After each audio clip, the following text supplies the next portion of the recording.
अगले हफ्ते की तैयारी में आप सभी का स्वागत है। आपके साथ मैं हूं मानसी दवे और भारतीय बाजार में ग्लोबल अनिश्चितताएं और यूएस ईरान युद्ध स्थिति के बीच भारी उठापटक और गिरावट का दौर रहा।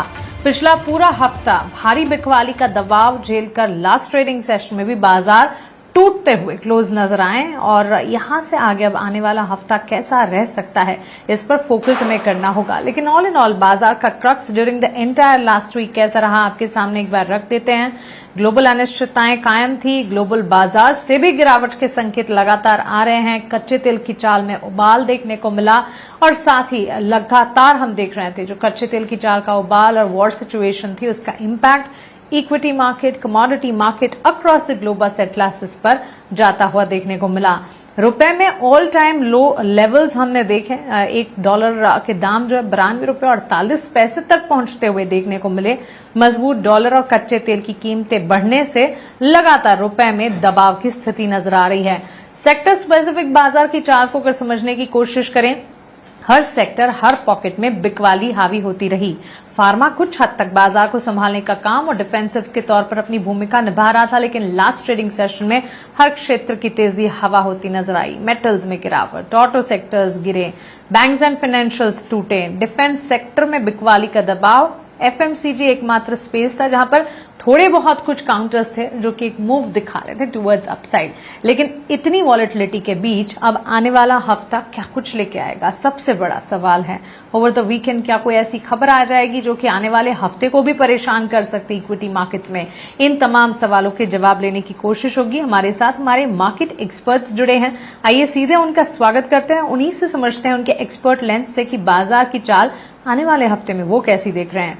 हमारे साथ जियोजित इन्वेस्टमेंट लिमिटेड के senior vice president Gaurang Shah जुड़ गए हैं और साथ ही सिक्योरिटीज के technical analyst institutional research Lakshmikant Shukla भी हमारे साथ जुड़े हैं। आप दोनों का ही स्वागत है 18 आवर्स स्वदेश पर। गौरांग सर, जितना कहें उतना कम, उतनी खबरें जो कि नेगेटिव आती हुई लगातार, उम्मीद की कोई किरण नहीं देख पाई अब तक। क्या लगता है यहां से आगे बाजार की स्थिति कैसी होगी? धन्यवाद मानसी जी, आपका इस मंच पर आमंत्रित करने के लिए। 18 आवर्स स्वदेश के दर्शकों को, आपको और लक्ष्मीकांत जी को सादर प्रणाम और शुभ दिन हमारे तरफ से। तो देखिए मानसी जी, ये परिस्थिति ऐसी है कि इसमें जल्द निवारण हो कल शाम के बाद, उसकी संभावना बहुत कम लग रही है। जिस प्रकार से अमेरिका में खोमेनी जी के बेटे ने, मुश्तबा खेमेनी ने जो बात करी है और उसके ऊपर जिस प्रकार से प्रतिक्रिया इजराइल और अमेरिका के तरफ से आई है, तो मौजूदा परिस्थिति तो ऐसी है कि जल्द इसका निवारण आए, उसकी संभावना हाल फिलहाल तो कम लग रही है। अगर आ जाता है तो मेरे ख्याल से एक राहत की सांस पूरे विश्व भर के बाजार लेगा और हम और आप और हमारे बाजार भी लेंगे, लेकिन उसकी संभावना फिलहाल तो बहुत कम लग रही है। जिस तरीके से पॉस्चरिंग जिसे हम कहते हैं वो हो रही है, पॉस्चरिंग के साथ साथ जो आक्रमण का स्तर है वो भी बहुत ऊपर की तरफ अब जाता हुआ नजर आता है। तो ऐसी परिस्थिति में, और दूसरे तरफ मानसी जी, उबलते हुए कच्चे के दाम, ब्रेंट फिर से $101 प्रति बैरल पहुंच गया, $96 के आसपास नाइमैक्स पहुंच गया है, जो कि हमारी जैसी अर्थव्यवस्था के लिए नकारात्मक है। लेकिन अब सरकार पूर्ण प्रयास कर रही है, 40 से ज्यादा देशों के साथ बात हो रहा है हमारी ऊर्जा की जरूरत के लिए और वाजिब दामों पर, और रशिया से करीबन 50% हमारी जो जरूरत है अब तक वो आ चुकी है। तो ये बाजार क्या यहां से और नीचे जा सकता है छोटी मध्यम अवधि में? इसमें कोई दो राय नहीं है मानसी जी, बिल्कुल जा सकता है। और इतिहास में जब कभी भी इस प्रकार की घटना हुई, हालांकि ये घटना पहली घटनाओं से थोड़ी बहुत गंभीर है क्योंकि ईरान और स्ट्रेट ऑफ हॉर्मुज में अब प्रश्न चिन्ह लगा हुआ है। तो पिछली बार जब ऐसी परिस्थितियां थी तब 15-20% तक बाजार नीचे लुढ़का है।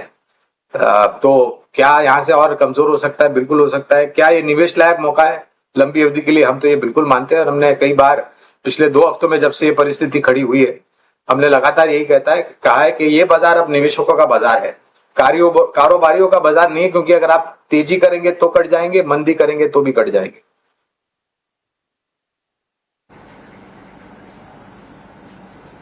बिल्कुल गौरांग सर, इनफैक्ट जो भी आप कह रहे हैं काफी रैशनल इस वक्त, और लगातार आप की तरह ही एक्सपर्ट से बता रहे हैं कि यहां से आगे भी किस दिशा या किस करवट उठ बैठे पता नहीं, और इसी वजह से बाजार में एहतियात बरतकर फिलहाल चलना चाहिए। लक्ष्मीकांत जी, आपका भी स्वागत है। आप बताएं कैसे रीड कर रहे हैं मार्केट्स को, यहां से आगे बाजार की चाल, कोई ऐसे ट्रिगर्स आपको नजर आ रहे हैं टेक्निकली जो बाजार को संभाल पाए, या फिर यहां से भी इसी तरह के लेवल्स और वॉलेटिलिटी कायम रहेगी? गुड आफ्टरनून मानसी जी, और गौरांग सर को भी मेरा बहुत बहुत नमस्कार।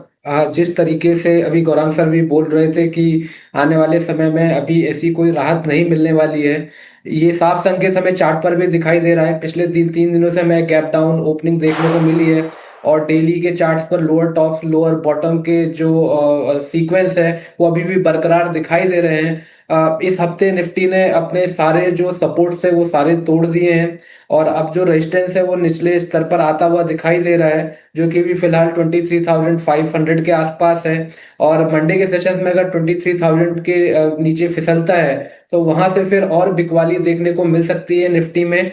अब निफ्टी मुझे लगता है कि अपने 78.6 फिबोनाची रिट्रेसमेंट तक निकल नीचे की ओर जा सकती है, जो भी फिलहाल 22,750 के आसपास दिखाई दे रहे हैं। तो वो एक जोन है जहां से हमें एक short term pull back move की उम्मीद की जा सकती है, बट वो short term pull back move जो भी आएगा वो ज्यादा समय तक बरकरार नहीं रहेगा। हमें फिर से सेलिंग प्रेशर देखने को मिल सकता है। हालांकि वीकली चार्ट्स पर जो आरएसआई है वो ओवरसोल्ड के तहत अभी दिखाई दे रहा है, क्योंकि उसने ऑलमोस्ट 30 मार्क को टेस्ट कर लिया है। तो अगर ओवरसोल्ड से फिर से पुल बैक मूव आता है तो मुझे लगता है कि 23,500 एक अहम रेजिस्टेंस के तौर पे काम करेगा। वहीं पर अगर बैंक निफ्टी की बात की जाए तो बैंक निफ्टी अब अपने 61.8 फिबोनाची रिट्रेसमेंट को रिटेस्ट कर सकती है, जो कि 53,200 से लेकर 100 जोन के आसपास आता हुआ दिखाई दे रहा है। तो दोनों ही इंडाइसेस में अभी भी बिकवाली के जो संभावना है वो बनी हुई है, और हमें फर्दर सेलिंग प्रेशर देखने को मिल सकता है आने वाले सेशंस में भी। तो चलिए, ये राय फिलहाल हमें मिलती हुई। अब सवाल जवाब का सिलसिला शुरू करते हैं। सवाल पूछने का तरीका आपकी टीवी स्क्रीन पर हमारे सोशल मीडिया हैंडल्स लगातार फ्लैश होंगे, हमसे संपर्क कीजिए। बाजार से जुड़े आपके सवाल गौरांग सर, डिफेंस स्टॉक पर है, शिप बिल्डिंग रादर स्पेस पर है, लेकिन डिफेंस एंड शिप बिल्डिंग पर आपका नजरिया जानना चाहेंगे हम।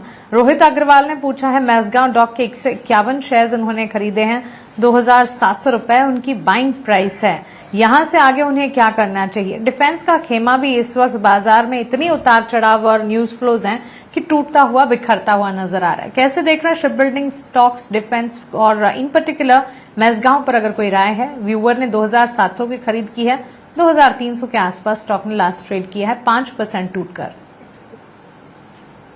मानसी जी, क्षमा चाहूंगा, एक छोटा डिस्क्लोजर पहले दे देता हूं कि जो भी निवेश लायक रणनीति आपके कार्यक्रम में आज रखेंगे ये बुनियादी दर के आधार पर लंबी अवधि के लिए है। इसमें हमारी कंपनी जियोजित अथवा मेरा किसी भी प्रकार का व्यक्तिगत निवेश नहीं है, ना ही किसी प्रकार का वित्तीय लाभ मिलता है, ना ही किसी प्रकार का कॉन्फ्लिक्ट ऑफ इंटरेस्ट। लेकिन इसी स्तर पर राय हम हमारे क्लाइंट्स को देते हैं, संभव है कि उनका निवेश हो। तो मसगांव डॉक्स पर हमारी काफी लंबे समय से खरीदारी की राय रही है। आपने ऊपरी स्तर पर लिया, इसमें कोई संकोच मत रखिए। बाजार 12-13% नीचे आया, जो सर्वोच्चम ऊंचाई हमने देखी थी 26,300 की, और आज 23,100 के 150 के आसपास खड़ा है।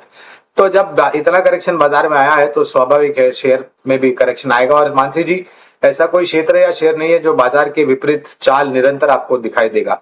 कुछ शेयर ऐसे होते हैं जो शायद फ्लाइट टू सेफ्टी हम जिसे कहते हैं, जैसे आज एफएमसीजी था, कल ऊर्जा उत्पादन पावर प्रोड्यूसिंग कंपनीज पर रुझान सकारात्मक था।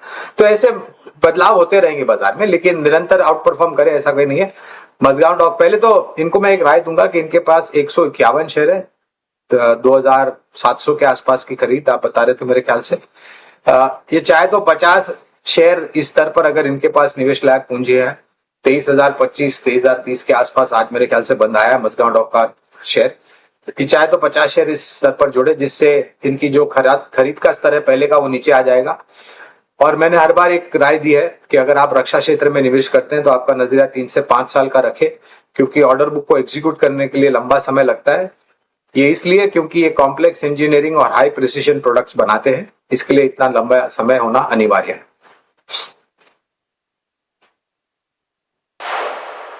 तो चलिए, कन्विक्शन है, बाजार काफी टूटे और इसी वजह से अच्छे सेक्टर्स और अच्छे स्क्रिप्ट्स भी बिकवाली का दबाव झेल रहे हैं। लेकिन बाजार में जब यहां से स्थिति संभल जाएगी तब अच्छी पेडिग्री के स्टॉक्स जो परफॉर्म जरूर करेंगे। तो अगर आपने उन कैटेगरी के स्टॉक्स को खरीदा है तो निश्चिंत रहिए। एक और सवाल है शक्ति का। लक्ष्मीकांत जी ये जमशेदपुर से हमसे सवाल पूछ रहे हैं। उनका कहना है कि काइंस टेक्नोलॉजीज के 5,600 शेयर्स, 35 शेयर्स उन्होंने 5,600 के दाम पर खरीदे हैं। काइंस टेक्नोलॉजीज वैसे पूरा ये स्पेस ही है, इंटरेस्टिंग है, सेमीकंडक्टर से जुड़ा हुआ, लेकिन रनअप कब दिखाएगा ये सवाल है। इनकी खरीद ऊंचे के दाम की है। इनका ये सवाल है कि क्या आपको लगता है कि इन ऊंचे लेवल्स तक ये स्टॉक पहुंच सकता है? एक साल का नजरिया बनाकर चल सकते हैं। ये 3498 के लेवल्स पर करीब 5.5% के डाउन ट्रेंड स्टॉक ने देखे हैं। स्टॉक काफी लंबे समय से नेगेटिव ट्रेंड में ही चलता हुआ दिखाई दे रहा है। हालांकि एक शॉर्ट टर्म स्टेबिलिटी हमें देखने को मिली थी जब स्टॉक ने अपने लोअर लेवल्स 3,350, 360 को एक बार रिटेस्ट किया था और वहां से हमें एक पुल बैक मूव भी देखने को मिला था, बट फिर से यहाँ पर सेलिंग प्रेशर बनता हुआ दिखाई दे रहा है। अभी फिलहाल प्राइजेस अपने बेरिश क्रॉस ओवर के नीचे ही ट्रेड करते हुए दिखाई दे रहे हैं, तो ओवरऑल सेंटिमेंट नेगेटिव ही है। अगर फिर से ये स्टॉक 3,340 के नीचे फिसलता है तो यहाँ से फिर और सेलिंग प्रेशर बढ़ सकता है। तो अभी तो फिलहाल ऐसी कोई राहत इस स्टॉक में मिलती हुई नहीं दिखाई दे रही है। नेक्स्ट लेवल है फिर 3,100 का, वहां तक हमें जाने की संभावना लग रही है। तो ओवरऑल सेंटिमेंट तो इस स्टॉक को अभी फिलहाल बेरिश ही नजर आ रहे हैं। ऑलराइट, तो चलिए ये एक राय काइंस टेक्नोलॉजीज पर हमें मिलती हुई। इस बीच कुछ और सवाल हमारे व्यूअर्स के जो आए हैं वो देख लेते हैं। टेक स्पेस से जुड़े सवाल भी है। Gaurang sir, 2 stocks Coforge, in fact 3 stocks exchange ancillary पर भी राय चाहते हैं हमारे व्यूअर्स। आशीष चक्रवर्ती लिखते हैं कोफोर्ज, सीडीएसएल और पेटीएम जैसे स्टॉक्स में ये निवेशित हैं। 40 शेयर्स कोफोर्ज के 1840 के दाम पर खरीदे हैं, 60 शेयर सीडीएसएल के 1455 पर, 50 शेयर्स पेटीएम के 1175 के। आई नो शॉर्ट टर्म नजरिया नहीं, लेकिन फंडामेंटल टेक आपका अगर इन स्क्रिप्ट्स और इन सेगमेंट्स पर अगर कुछ बनता है तो बताइएगा। तो 3 में से पहले 2 पर बात करूंगा, पेटीएम और कोफोर्ज के ऊपर। देखिए ये क्षेत्र मानसी ऐसा है जिससे इन क्षेत्र का कच्चे तेल के दाम में जो बढ़ोतरी हम देख रहे हैं या गैस के दामों में जो बढ़ोतरी देख रहे हैं उसमें कोई लेना देना नहीं है। ये उन सब बातों से वंचित है, बहुत दूर है। बाजार गिरा है तो स्वाभाविक है इनमें गिरावट आएगी, लेकिन कच्चे तेल से कोई लेना देना नहीं है, एक अच्छी बात है। तो पेटीएम और कोफोर्ज ये नोरों पर हमारी लंबी अवधि के लिए खरीदारी की राय है। ऊपरी स्तर पर लिया है, करेक्शन आया है। अगर आपको अपने पहले वाले खरीद के स्तर से 5-10% अगर नीचे मिल रहा है, अगर निवेश लायक पूंजी है तो आप इसमें और जोड़ सकते हैं, बशर्ते कि आपका नजरिया लंबी अवधि का हो। क्षमा चाहता हूं मानसी जी, तीसरा शेयर कौन सा था?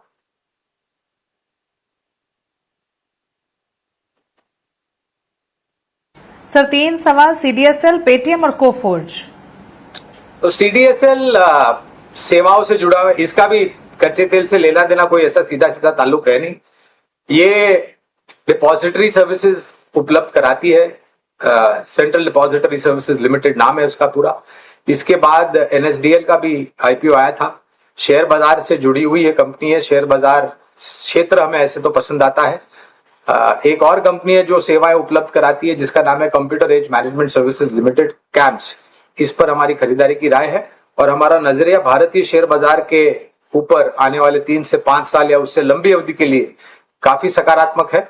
तो जो भी सक्षम और मजबूत कंपनियां शेयर बाजार से जुड़ी हुई है, उदाहरण के तौर पर ये उदाहरण दे रहा हूं, कैम्स है, बीएससी है, एनएसडीएल है, सीडीएसएल है, और एक टेलविंड ट्रिगर पॉजिटिव मानसी जी हो सकता है इस साल के दूसरे आधे हिस्से में, यानी कि जून के पश्चात अगर संभावनाएं और परिस्थितियां सकारात्मक रही तो एनएससी का आईपीओ भी आ सकता है। ऐसे अनुमान लगाए जा रहे हैं जो कि एक पॉजिटिव ट्रिगर होगा इस क्षेत्र के लिए। बिल्कुल बिल्कुल। सो ओवरऑल 3 सेक्टर्स और उनसे जुड़े स्टॉक्स पर अपनी रणनीति गौरांग सर ने बताई। बाजार पर नजरिया भी यही है कि अगर कोई राहत की स्थिति आ जाती है इस वक्त जो ग्लोबल फ्रंट पर इतने सारे वॉलेटाइल क्यूज हैं उनमें, तो बाजार की तस्वीर वापस बदलती हुई दिखेगी। लेकिन लॉन्गर टर्म अंडरटर्न मार्केट का एज ऑलवेज इंडियन मार्केट का पॉजिटिव है। गोइंग अहेड, चलिए हमारे अगले सेगमेंट वैल्यू इन्वेस्टमेंट पिक का आप रुख करते हैं।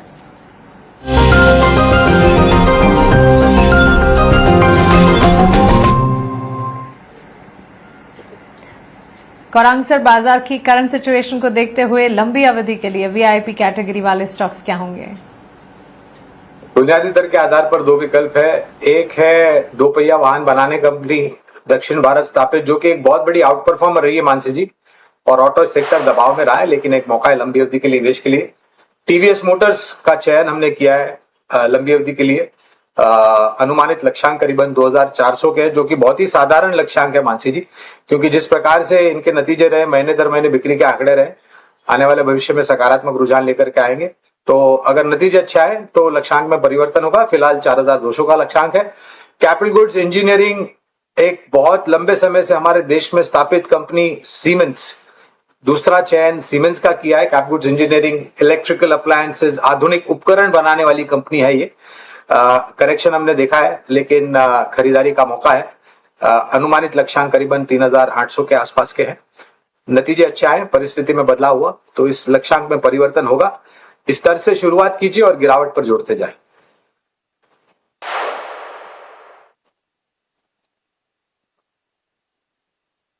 ठीक है, चलिए ये रहा as a value investment pick stocks हमारे एक्सपर्ट की तरफ से इस वक्त आपकी तरफ आते हुए। इस बीच लक्ष्मीकांत जी अभी अगर हमारे साथ जुड़े हुए हैं, उनकी वीआईपी वैल्यू इन्वेस्टमेंट पिक्स भी हम जानना चाहेंगे। अच्छा ठीक है, लक्ष्मीकांत जी से संपर्क टूट गया है। चलिए इसी के साथ अगले हफ्ते की तैयारी जो है इसे हम समेटने वाले हैं, लेकिन एक बार लक्ष्मीकांत जी की तरफ से जो उनके ट्रेडिंग वैल्यू इन्वेस्टमेंट पिक्स हमारे पास आए हैं वो आपके स्क्रीन पर फ्लैश करवा देते हैं। लक्ष्मीकांत जी की राय रही टाटा पावर पर, यहां पर खरीदारी के मौके बन रहे हैं। 413 के टारगेट्स को ध्यान में रखें, 383 का स्टॉप लॉस। फार्मा में सिप्ला फ्यूचर में खरीदारी के मौके बनते हुए 1245 के लेवल्स को ध्यान में रखते हुए 1345 का स्टॉप लॉस। सेल स्ट्रैटेजी ये सिप्ला में आती हुई। टाटा पावर और सिप्ला दो कॉल्स लक्ष्मीकांत जी की तरफ से, और टीवीएस मोटर्स और जीमेंस दो कॉल्स गौरांग जी की तरफ से। गौरांग सर बहुत शुक्रिया आपका हमारे साथ जुड़ने के लिए और हमारे व्यूवर्स की अगले हफ्ते की तैयारी करवाने के लिए। फिलहाल इस खास पेश